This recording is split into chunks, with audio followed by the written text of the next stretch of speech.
जय भीम दोस्तों। मेरा नाम गौरव पठानिया है और मैं अमेरिका के वॉशिंगटन डीसी से आपसे रूबरू हो रहा हूँ।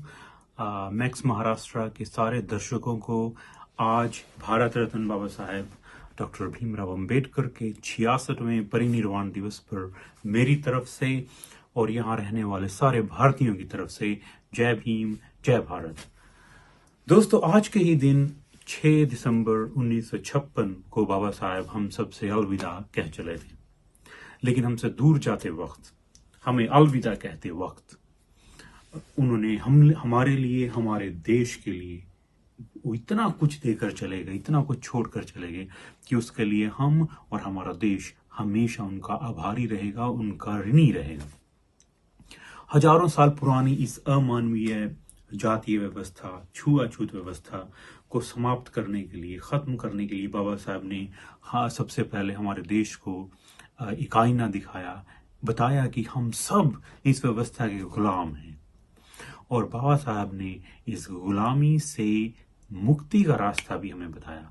संविधान लिखा और संविधान में सबको, वो चाहे किसी भी जाति, धर्म, संप्रदाय का हो, उसको बराबरी का अधिकार दिया।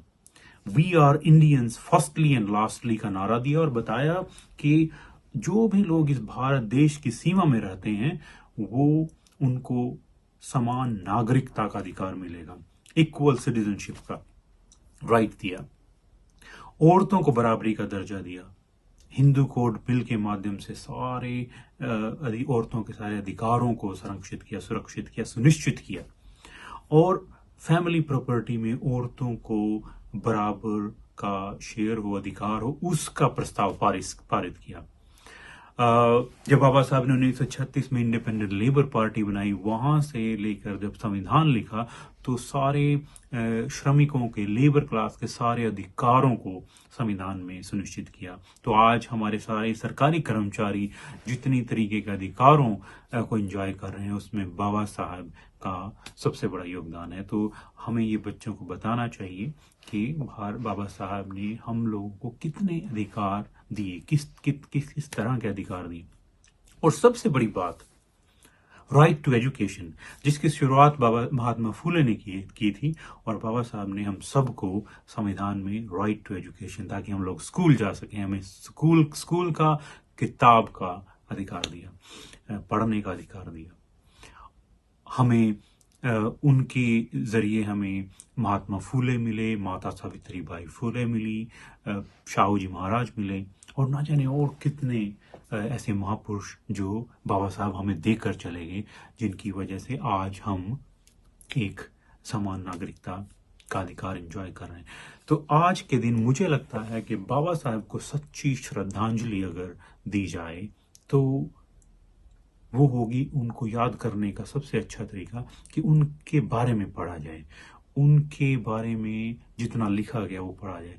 तो दोस्तों, आज मैं एक किताब पढ़ रहा हूँ जो कि उनके, बाबा साहब के पर्सनल असिस्टेंट रह चुके नानक चंद रत्तू जी ने मुझे 20 साल पहले ये किताब गिफ्ट दी थी।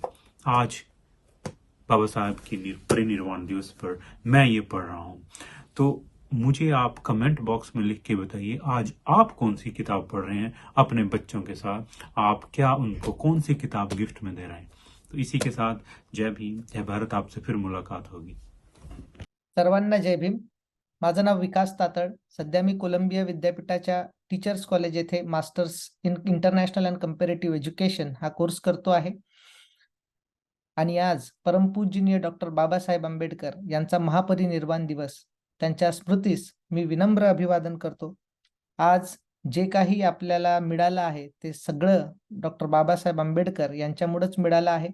बाबासाहेब जेव्हा 22 वर्षाचे होते, 1913 साली कोलंबिया विद्यापीठामध्ये ते आले आणि जी कामगिरी शिक्षणाच्या क्षेत्रामध्ये त्यांनी केली ती इतकी अतुलनीय आहे की त्याचाच विचार करता कोलंबिया विद्यापीठाच्या लेहमन्स लायब्ररीमध्ये त्यांचा भव्य दिव्य असा पुतळा उभारण्यात आलेला आहे।